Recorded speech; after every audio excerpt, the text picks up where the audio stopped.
You don't believe in yourself. Simple. You've been told or you've been fed a whole bunch of bullshit from somebody or some people in your life, whether it's culture, school, parenting, family, whatever it happens to be, that you can't do something. There's at least one podcast interview on my channel with Sean Stevenson. He died a few years ago. I caught him on a podcast a few months before. He had a tragic accident and passed away. But a little dude was in a wheelchair, broken all the bones in his body several times, was disabled, made millions of dollars, married a pretty girl, was influential. People looked up to him. The point that I'm making here is when you believe in yourself, when your mind's eye, and Psycho-Cybernetics is a great book, by the way, by Maxwell Maltz. You should check it out. It's on my recommended reading list. But when you believe in yourself and you understand that your mind's eye, like the vision for yourself, now becomes the blueprint for your new life, you become that new life. You become that new guy. Boiler Room, great movie. It's probably one of my favorites. There's a big scene in that where Ben Affleck walks into the meeting room. You can go look it up. It's probably on YouTube somewhere. You don't have to watch the movie. Throws down the keys to his Ferrari, throws them on a table and just goes, fucking Ferrari, 355 Spider. Yeah, bitch, sort of thing. And then, towards the end, once he's got everybody's attention, he's basically telling all these sales reps to act as if. And, there's times in life, guys, where you have to act as if you're more than what you are. I'm not saying be deceptive on a long-term basis and do things that are harmful to people, but at least wake up in the morning, do the work, start taking action, and start acting as if you're better than what you were yesterday. Do an extra push-up. If you do 10 push-ups, do 11. If you're at the gym and you're there for 30 minutes, spend 45 minutes there. If you do 10 minutes on the treadmill, throw an extra minute or two on, right?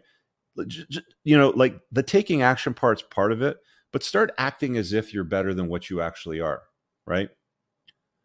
I know some of this stuff might seem complex, but it should be clear. We talked about glass ceilings. Here's another good reason why a lot of people are fucking poor. I've been in the debt business for a long time, since 1992 or 3. Some of you guys weren't even born then. Started up my own business in 2003. And I came to realize, after spending a good 10,000 hours in the industry, that the reason why most people have debt and the reason why they're poor because of the debt is because they can't do basic math. And I'm not saying that to disparage anybody. It's a fact of life. If you spend more than you make, you can't do basic math. If you make $3,000, $4,000 a month, but you spend $3,500, $4,500 a month, you're spending more than you make. You're not able to even do basic math.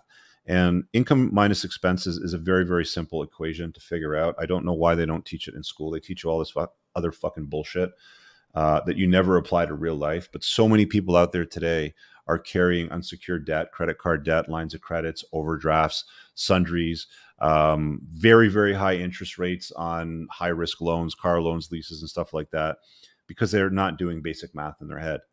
And it's a fundamental concept of wealth creation. Spend way less than what you make, right? Let's cross that off. Here's another one. So when my dad's generation, I would say, so there's, I don't know if it's in Canada anymore. I think they closed down most of the operations. There was a outfit called Marks and Spencer, very popular in the UK. And I remember this story.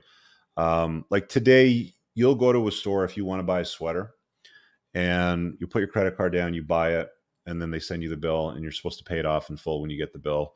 A lot of people don't do that, though. They'll just make the minimum monthly payment sort of thing, but they've got the sweater.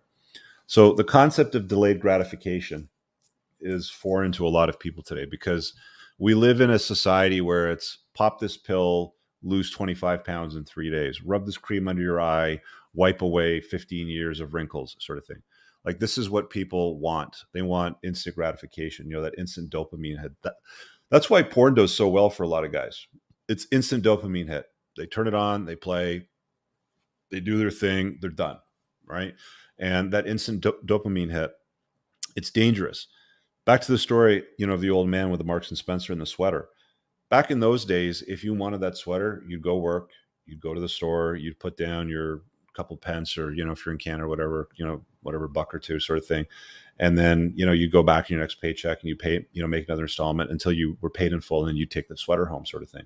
They don't do that anymore. And marketers figured out a way to, to basically manufacture money out of thin air and give people stuff immediately to sort of like cater to that instant gratification. There's a very interesting book. The author's name is Nir Eyal, and the title of the book is called Hooked. The subtitle is something along the lines of how habit-forming products are created. The book mostly focuses on digital stuff like social media, notifications off Facebook, Instagram, Twitter, TikTok, stuff like that. There's case studies in it about World of Warcraft and things along those lines. And every piece of technology today, including financial instruments, is engineered to make sure that you feel a positive rush, a dopamine rush, a hit, right? That that neurotransmitter hit that makes you feel good, right? I remember a buddy of mine, he would tell me that whenever he felt down, he would go shopping and he would buy new clothes to feel good. And that didn't change that he had shitty game with women and women didn't want to be with him on a long-term basis.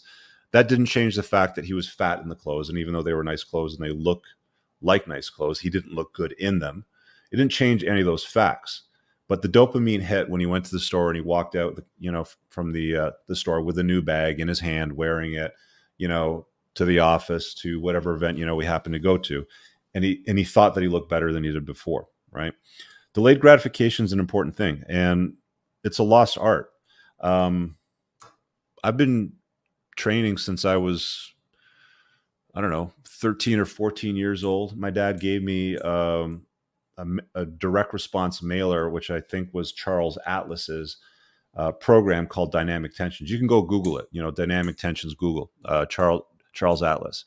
And it was a black and white sequence of like workouts that you do, push-ups, things like, this, if you wanted to do like a chest workout, you push your hands together. If you want to do your biceps, you would create resistance this way, sort of thing. And I would do these exercises even at 13 years old. I'm close to 50 now. I've been working out for that period of time. And, people, I see it sometimes in the comments of the videos, Rich, you look good. You're putting off aging sort of stuff. Like you look better than most 20-year-olds sort of stuff.